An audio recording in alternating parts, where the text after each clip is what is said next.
Hello everyone, I am नवीन कुमार। और यहाँ पर एक कंपनी है जिसको आज हम थोड़ा सा देखने वाले हैं। कंपनी का मेन बोर्ड का आईपीओ यहाँ पर आता हुआ दिख रहा है। कंपनी का नाम है एक्सेल सॉफ्ट टेक्नोलॉजीज लिमिटेड। अब यहाँ पे जो कंपनी का जो आईपीओ है वो लगभग 19 से 21 नवंबर के बीच में खुलेगा। 120 का इन्होंने अपर बैंड सेट किया प्राइसिंग के अंदर में। 500 करोड़ 500 सीआर कंपनी उठाना चाह रही है, जिसमें से 320 करोड़ तो कंपनी के प्रमोटर है, उनकी जेब में जा रहे हैं। बाकी 180 करोड़ रुपीज़ कंपनी जो है अपनी कंपनी को बढ़ावा देने के अंदर में काम में लेने वाली। दैट मीन्स कि 180 करोड़ सी कंपनी के पास में जा रहा है। तो जो प्रमोटर्स हैं, एग्जिस्टिंग प्रमोटर्स, उनके पास में 59% मालिकाना हक आफ्टर द आईपीओ रह जाने वाला है इस कंपनी में। That's okay. अब कंपनी करती क्या है? तो कंपनी हमने काफ़ी सारी जो हम डिजिटल लर्निंग की बात करते हैं, जो बच्चे पढ़ते हैं, चाहे ऑनलाइन पढ़ते हैं, राइट?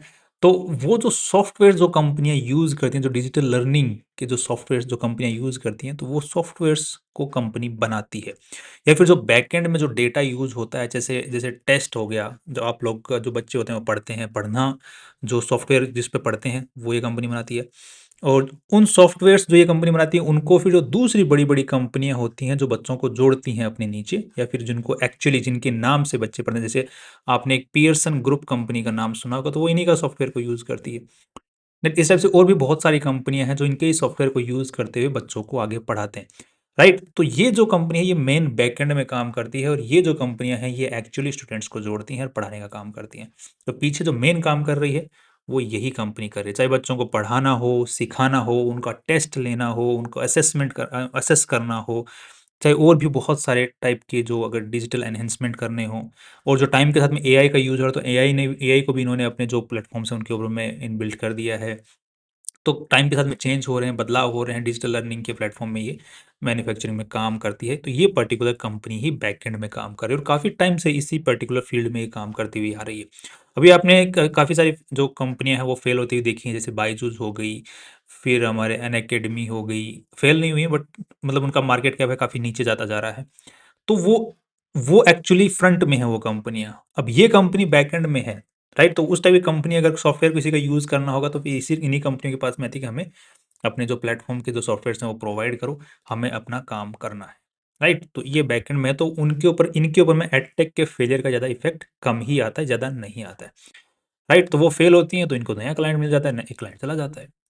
वो थोड़ा-सा इश्यू यहाँ पर कमी है। बाकी जो कंपनियाँ जो ऑनलाइन इस पे भी काम ध्यान दे रही हैं, साथ में ऑफ़लाइन पे भी ध्यान दे रही हैं, जैसे अपने फिज़िक्स वाला है, तो फिज़िक्स वाला आई थिंक इनका यूज़ नहीं करता है, राइट? तो वो जो पर्टिकुलरली है वो पास हो रही है आज के टाइम पे, क्योंकि बिकॉज़ लोगों को बच्चों को फिज़िकल लर्निंग भी चाहिए, ऑफ़लाइन लर्निंग भी चाहिए। तो अपने को बेसिक आइडिया होगी कंपनी करती क्या है। नेक्स्ट आज के दिन ये इंडिया और इंडिया के बाहर के जो क्लाइंट्स हैं, उनके साथ में आज ये अच्छा खासा टाई अप कर रखा है, और इंडिया के बाहर से इनका मैक्सिमम रेवेन्यू आज के दिन आ रहा है। नेक्स्ट ये कंपनी की जो आज के दिन पूरी वैल्यू लगाई गई है, वो लगभग 1400 सीआर के आसपास में लगाई गई है। That's again okay. अब कंपनी जो पैसे उठा रही है, जो कंपनी के पास में जा रहे हैं, उनसे कंपनी बोल रही है कि हम लोग जो नया प्रॉपर्टी वगैरह खरीदने वाले हैं, और अपने ऑफिसेज़ को और एक्सपेंड करने वाले हैं, और इंफ्रास्ट्रक्चर अपना और भी स्ट्रॉन्ग करने वाले हैं। That's nice, that is good. Time के साथ में बदल रहे हैं। अब थोड़ा-सा देख लेते हैं आरएचपी को रीड करते हुए कि आज के दिन जो वैल्यूएशन लगाई वो कैसी है। जो ऑलरेडी लिस्टेड कंपनियाँ हैं स्टॉक मार्केट में, जो इसी टाइप का सिमिलर सा काम करती हैं, फील्ड अलग है, सेक्टर अलग है जिसको वो टारगेट करती हैं, बट सिमिलर सा ही काम करते हैं सॉफ्टवेयर डेवलपमेंट में। उनके साथ कंपेयर करने की कोशिश करेंगे। तो एप्पल टू एप्पल कंपैरिज़न नहीं रहेगा, बट सिमिलर सा ही रहेगा। नेक्स्ट कंपनी को आज के दिन ये कहाँ पैसे लगाने वाली है, उसकी इन्फॉर्मेशन आप लोग देख सकते हैं। यहाँ पर वेदांता टेक्नोलॉजी प्राइवेट लिमिटेड, ये पर्टिकुलर कंपनी इस कंपनी की मेन प्रमोटर है। दैट मीन्स कि ये जो आईपीओ लेके आ रही है, होल्डिंग कंपनी है इसकी, वेदांता की, राइट? अब होल्डिंग कंपनी तब होती है जब 50% से ज़्यादा होता है, बट पॉइंट है कि अगेन होल्डिंग कंपनी ही है, क्योंकि कंपनी खुद बोल रही है होल्डिंग कंपनी। नेक्स्ट यहाँ पर कोई क्रिमिनल प्रोसीडिंग्स वगैरह कुछ खास देखने को मिले, दैट मीन्स केसेस वगैरह कुछ खास देखने को नहीं मिल रहे हैं यहाँ पर। दैट्स अगेन फाइन, बट एक जो मुझे काफ़ी नेगेटिव पॉइंट लगा, वो ये कि इन्होंने जो आईपीओ लेके आ रही है, इस कंपनी ने 300 करोड़ रुपए की कॉर्पोरेट गारंटी दे रखी है।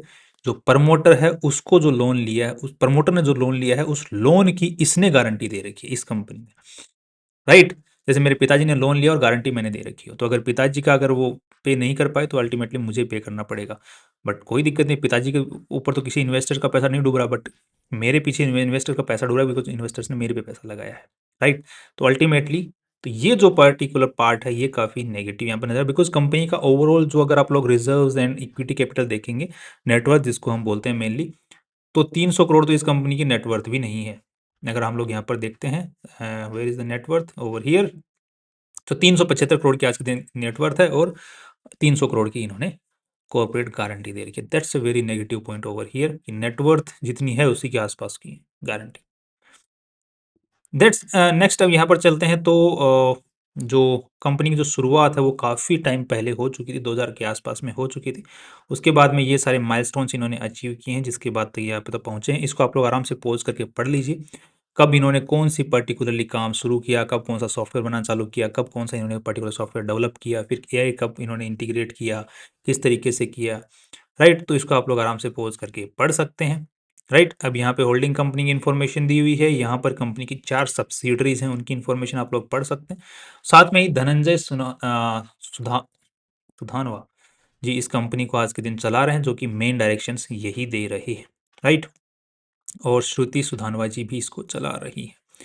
ठीक-ठाक यहाँ पर कंपनी ये जो सैलरी उठा रहे हैं जो पर एनम 24 लगभग 2.5 करोड़ की सुधा धनंजय जी उठा रहे हैं और श्रुति जी 36 लाख रुपए की सैलरी उठा रहे हैं। काफ़ी सारे जो नाम, जो लोगोज़, जो जो ट्रेडमार्क्स हैं वो कंपनी ने रजिस्टर करवा रखे हैं अपने नाम पे। सो ट्रेडमार्क्स काफ़ी प्रोटेक्टेड दे रखे हैं कंपनी ने। That's nice. यहाँ पर कंपनी जो प्रॉपर्टीज़ यूज़ करती है वो सब कुछ लीज़ पर है, यहाँ पर देखने को मिल रहा है। That's nothing to worry about over here again. Next company में आज के दिन 1100 एम्प्लॉइज़ काम कर रहे हैं। ज़्यादातर मेनली जो है यहीं पे इंडिया में ही काम कर रहे हैं। यूएस में 5, सिंगापुर में 2, दुबई में 1, but mainly company operate India से ही कर रही है, बिकॉज़ मोस्ट ऑफ द जो आईटी के जो गाइज़ हैं, जो कंपनी की जिनकी ज़रूरत है, वो इंडिया में ही सस्ता है। बिकॉज़ बाहर की कंपनियाँ भी यहीं कर रही हैं, तो इन्होंने यहीं पर ऑफ़िस लेकर यहीं के लोगों को हायर करके फिर वहाँ पर जो है अपनी सर्विसेज़, अपने सॉफ्टवेयर्स जो हैं दे रखे हैं यूज़ करने के लिए, वहाँ यूज़ करो, राइट? अब जैसे इनका जो सबसे ज़्यादा रेवेन्यू आ रहा है वो नॉर्थ अमेरिका से आ रहा है, यूरोप से आ रहा है, इंडिया से सिर्फ 10% के आसपास में ही आ रहा है, राइट? तो अगेन अच्छा खासा बाहर से आ रहा है। तो अगर ये थोड़ा बहुत ये ट्रम्प वाला जो लफड़ा है ये ख़त्म अगर नहीं हुआ तो इस कंपनी को भी ठीक-ठाक धक्का फ़ील करना पड़ सकता है। नेक्स्ट यहाँ पर इनके जो क्लाइंट्स हैं वो काफ़ी लॉन्गर टर्म से इनके साथ में जुड़े हुए हैं। जैसे यहाँ पे मोर देन 10 ईयर्स से 24 क्लाइंट इनके साथ में जुड़े हुए हैं। क्योंकि एक बार जिन्होंने इनके जो प्लेटफ़ॉर्म्स को यूज़ करते हुए अपना पूरा सब कुछ इंफ्रास्ट्रक्चर इनके प्लेटफ़ॉर्म पे ही डेवलप कर लिया। अब वो क्लाइंट ईयर ऑन ईयर सिर्फ पेमेंट करता रहेगा और इन्हीं के प्लेटफ़ॉर्म को यूज़ करता रहेगा। बिकॉज़ ये लॉन्ग टर्म सस्टेनेबल रिज़ल्ट मतलब एक क्लाइंट बेस बनाने का एक काफ़ी अच्छा तरीका होता है कि आप अपने सॉफ्टवेयर्स दो क्लाइंट को, जो है उसकी आदत डाल दो और बाद में सिंप्लीफाई करो क्लाइंट के लिए, और चीज़ों को जो टाइम के साथ में बदलाव कर रही हैं उनको अपने प्लेटफॉर्म पे इंटीग्रेट करते रहो, जिससे क्लाइंट को फ़ायदा हो, अच्छा हो। तो क्लाइंट क्यों जाएगा कहीं भी भाग के? तो वही चीज़ का कंपनी फ़ायदा उठाती हुई यहाँ पे दिख रही है। That's a positive thing by the way. काफ़ी अच्छी चीज़ है और यहाँ पर इस चीज़ का फ़ायदा भी इनको होता हुआ दिख रहा है, बिकॉज़ 99 पिछले साल थे और 3 महीने के अंदर में 101 क्लाइंट्स इनके पास में हो गए, हर साल बढ़ते ही जा रहे हैं। That's nice. राइट, नेक्स्ट यहाँ पर आप लोग और इन्फॉर्मेशन पढ़ सकते हैं एंड अब थोड़ा सा देख लेते हैं कंपनी का जो पूरा पैसा इस कंपनी में कितना लगा हुआ है, किस तरीके से जो इंक्रीज हो रहा है रेवेन्यू के अंदर में, उसको देख लेते हैं। तो थोड़े से रिस्क फैक्टर भी देख लेते हैं। नेक्स्ट कंपनी में टोटल मिला के जो पैसा लगा हुआ है वो लगा हुआ है 478 करोड़ रुपए, जिसमें से अगर हम लोग इन्वेस्टर्स का पैसा देखते हैं तो वो लगभग 375 सीआर के आसपास में लगा हुआ। That is equity capital and share capital दोनों को मिला के 375 करोड़ लगे हुए हैं, राइट? इसके अलावा जितने पैसा लगा हुआ है वो उधारी का पैसा लगा हुआ है, थोड़ी बहुत बोरोइंग भी ले रखी है इन्होंने, वो दैट टू करंट बोरोइंग ले रखी है, दैट मीन्स कि इसी साल चुकाने वाली है। सो वर्किंग कैपिटल यूजुअली इसको बोलते हैं। Not a concerning point over here again. Revenues को अगर हम लोग चेक करते हैं, अभी इनका एक चीज़ और देख लेते हैं कि ये जो पैसा इन्होंने लगा रखा है कहाँ पे लगा रखा है। तो इनटेंजिबल एसेट्स, बिकॉज कंपनी के पास में सॉफ्टवेयर हैं तो मोस्टली पैसा वहीं पर लगा हुआ है। दूसरा पैसा कहाँ लगा हुआ है? बाकी बैंक में पड़ा हुआ है, तो कोई दिक्कत नहीं, कैश पड़ा हुआ है इनके पास में अच्छा खासा, मतलब फालतू कहीं पे, मतलब क्योंकि सॉफ्टवेयर कंपनी है, डेवलपमेंट में ही काम देती है, तो वहीं पे पैसा मिल लगा रही है। नेक्स्ट 197 200 करोड़, फिर 200 करोड़ का रेवेन्यू, कुछ खास इंक्रीज नहीं, फिर अचानक से 250 करोड़ 250 करोड़ पहुंच गया, और इस बार जो है 6 महीने 3 महीनों के अंदर में 60 करोड़, तो 24, तो लगभग इस बार भी थोड़ा बहुत इंक्रीज इनके रेवेन्यूज में देखने को मिल सकता है ओवर द टाइम, बट कुछ खास डेवलपमेंट रेवेन्यू के अंदर में होता हुआ नहीं दिख रहा है। यहाँ पर अच्छा खासा जंप जरूर देखने को मिला था 24 से 25 के बीच में, because of the new clients additions अच्छी ठीक ठाक। नेक्स्ट कंपनी के जो नेट प्रॉफिट्स हैं वो किस तरीके से निकाल पाए, तो 22 करोड़, फिर 12 करोड़।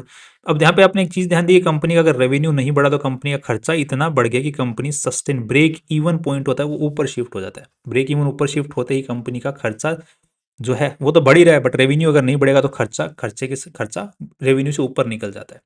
वहां पे कंपनी के प्रॉफिट्स डाउनफॉल मतलब डाउन हो जाते हैं, राइट। तो वही थोड़ा सा इश्यू है। तो इसके साथ में अगर कंपनी रेवेन्यू को अगर इंक्रीज नहीं कर पाती है टाइम पे, जैसे यहाँ पर अच्छा खासा कैचअप किया तो कंपनी के नेट प्रॉफिट्स बढ़ गए, मगर यहाँ पे अगर सस्टेन कर गए 3-4 साल तक तो वो जो खर्चे हैं वो इतने बढ़ जाएंगे कि ब्रेक इवन पॉइंट रेवेन्यू से ऊपर निकल जाएगा, तो वहां दिक्कत हो जाएगी फिर से। तो कंपनी को रेवेन्यूज बढ़ाते ही रहने पड़ेंगे, राइट। अगर वो अटक गए तो गड़बड़ हो गया काम। नेक्स्ट, इसीलिए जो हमारे जो अंडरस्टैंडिंग होती है किसी भी कंपनी के समझने की, वो ये होती है कि सबसे पहले ये देखो कि कंपनी का ब्रेक इवन पॉइंट कहाँ पर है, जहां कंपनी का खर्चा जो रेवेन्यू है वो मतलब प्रॉफिट जो नेट प्रॉफिट है वो जीरो हो जाए जहां पर। उसके बाद में जो रेवेन्यू ग्रोथ आती है वो एक्सपोनेंशियल होती है, वो नेट प्रॉफिट को एक्सपोनेंशियली ग्रो करती है। बिकॉज अब खर्चे पूरे हो गए, वो धीरे स्पीड से बढ़ेंगे और रेवेन्यूज ऊपर डबल स्पीड से बढ़ेंगे, तो वहां पर नेट प्रॉफिट्स 3 गुना 5 गुना स्पीड से बढ़ता है। तो break even point is the main point, pain point होता है, मेन पॉइंट होता है वो हर साल शिफ्ट होता है ऊपर की तरफ है because of the expenses, right. तो वो सबसे मेन इंपॉर्टेंट पॉइंट होता है किसी भी कंपनी को समझने के लिए, बिकॉज वो समझ में आ गया, वो हाथ में आ गया, चाहे वो किसी भी फाइनेंशियल मॉडलिंग के थ्रू समझो, वो अगर चीज पकड़ में आ गई तो वो कंपनी की पूरी नव समझ में आ गई। नेक्स्ट, नेक्स्ट यहाँ पर देखने को मिल रहा है कंपनी के रेवेन्यूज ठीक है बढ़ रहे हैं। नेट प्रॉफिट यहाँ पर देखने को मिल रहा है 50 करोड़, सॉरी 5 करोड़ के आसपास में, 5-6 करोड़। तो यहाँ पर profit and loss for the period, okay, तो ये वाला है। यहाँ पर इन्होंने देखा है तो 6 करोड़ के आसपास, 24 तो लगभग यहाँ पे इस बार 25 करोड़ के आसपास में बढ़े। दैट मीन्स अगेन कंपनी का रेवेन्यू बढ़ना बहुत जरूरी है, बिकॉज हमने जैसे डिस्कस किया अभी रीजंस। कैश फ्लो की अगर बात करते हैं तो cash flow is again in the positive side, और that too in the positive side, that's a positive thing about this company again. So अब यहाँ पर जो रिस्क फैक्टर है वो है कंपनी की रेवेन्यू ग्रोथ के ऊपर में, अगर वो कैचअप नहीं कर पाई तो थोड़ा रिस्क है। बाकी कंपनी काफ़ी पुरानी है, अपने सॉफ्टवेयर्स की आदत क्लाइंट्स को डाल रही है, आने वाला फ्यूचर जो है वो डिजिटल है, लोग वहीं पढ़ेंगे, वहीं और डेवलपमेंट होगा। आने वाले टाइम में अगर जो स्टूडेंट्स होते हैं उनको जैसे आने वाले टाइम में वो AR VR ग्लासेस आ जाएंगी, उसकी आदत पड़ जाएगी लोगों को, बच्चों को, राइट। तो इस टाइप की कंपनियों की ही सबसे ज़्यादा फ्यूचर के अंदर में दबदबा रहने वाला है। तो वो फ्यूचर को अगर हम लोग प्रिडिक्ट करते हैं, जहाँ पे बच्चा बस VR ग्लास लगाए और स्कूल में पहुंच गया, राइट, तो वो उस टाइम पे यही टाइप की जो कंपनियां होंगी यही पूरा इंफ्रास्ट्रक्चर जो है चलाएंगी। तो उसको ध्यान में रखते हुए फ्यूचरिस्टिक लॉन्ग टर्म जो जो देखने को मिल रहा है वो अच्छा देखने को मिल रहा है, बट प्रमोटर्स जो हैं इस कंपनी के उन पे थोड़ा सा भरोसा नहीं आ रहा है। वो थोड़े से you know I can not say anything, but वो थोड़े से भरोसेमंद लाइक कम ही लग रहे हैं, राइट। बाकी अभी के लिए तो ठीक है, कंपनी अच्छी लग रही है, फ्यूचरिस्टिक काफ़ी फ्यूचरिस्टिक लग रही है। And I am positive in the long term of this company, right. Promoters को भी देखते हुए ध्यान में। And short term and listing gain का थोड़ा सा देख लेते हैं। तो यहाँ पर जो हवा बनाई जा रही है वो ठीक ठाक ही है, ज़्यादा कुछ खास नहीं है। 25% थी, फिर 3 दिन में गिर के 8% पे रह गई है। तो I am positive on this company. So अगर आप लोगों को इस कंपनी को अक्यूमुलेट करने का मौका मिलता है over the time, so accumulate करके एक रिस्क लिया जा सकता है। पर ध्यान रखिए आपके पूरे पोर्टफोलियो का लगभग 6-7% से ज़्यादा इस कंपनी में एवरेज करने के बाद में भी ज़्यादा नहीं जाना चाहिए। 6-7% से ज़्यादा का आपका पोर्टफोलियो का साइज इसमें नहीं होना चाहिए। आज इसके दिन अगर आप लोग इन्वेस्ट करना चाहते हैं तो लगभग 2-2.5% के आसपास में इन्वेस्ट करके छोड़ सकते हैं। नीचे जाती है तो फिर एक्यूमुलेट भी करके रखा जा सकता है। पर ध्यान रखिए पूरे पोर्टफोलियो का 6% से ज़्यादा नहीं जाना चाहिए, राइट। सो दैट डाइवर्सिफाइड रहे और फ्यूचर का अगर पोटेंशियल आता भी है तो लॉन्ग टर्म के लिए होल्ड करके रखा जा सके, right. That's all my view about this company is. And finally अगर आप कोई भी डिसीजन लेते हैं तो अपने फाइनेंशियल एडवाइजर से पूछना है। बट एक चीज़ और, एक सवाल आया था कि जो ग्रो है उसका जो स्टॉक है वो अभी डबल होने वाला है जिस प्राइस के ऊपर में कंपनी का आया था। That's a nice thing. इसीलिए तो वो IPO स्ट्रेटेजी एक बनाई हुई है कि अगर किसी भी कंपनी के अगर स्टॉक IPO लिस्ट होने के बाद में भागता है, अगर किसी को हाथ आया है तो भी वो उस स्ट्रेटेजी को फॉलो कर सकता है, जिसको नहीं मिला है वो भी उस स्ट्रेटेजी को फॉलो कर सकता है। मोस्ट ऑफ द कंपनियां जो IPO लिस्ट होने के बाद में भागती हैं मोस्टली वो एडटेक से रिलेटेड होती हैं, मतलब जो जिनका मार्केट के जो कंज्यूमर है उसकी अटेंशन के ऊपर में बहुत ज़्यादा उनका फोकस है, मतलब उन्होंने अटेंशन पूरा सीक करके रखा हुआ है इन्वेस्टर्स का, लोगों का, दुनिया का। जैसे जोमेटो को देख लो, 3 लाख करोड़ की वैल्यूएशन पे बैठा है।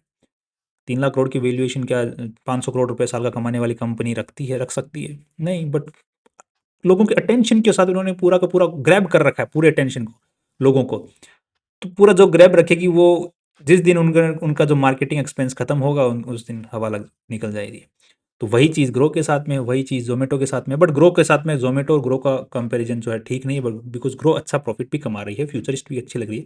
बट अच्छी खासी इन्होंने वैल्यूएशन लगा दी थी, बट उसके बाद भी ये भागे जा रहा है, तो मार्केट को इनसे और उम्मीद है कि फ्यूचर में बहुत अच्छा करने वाले हैं।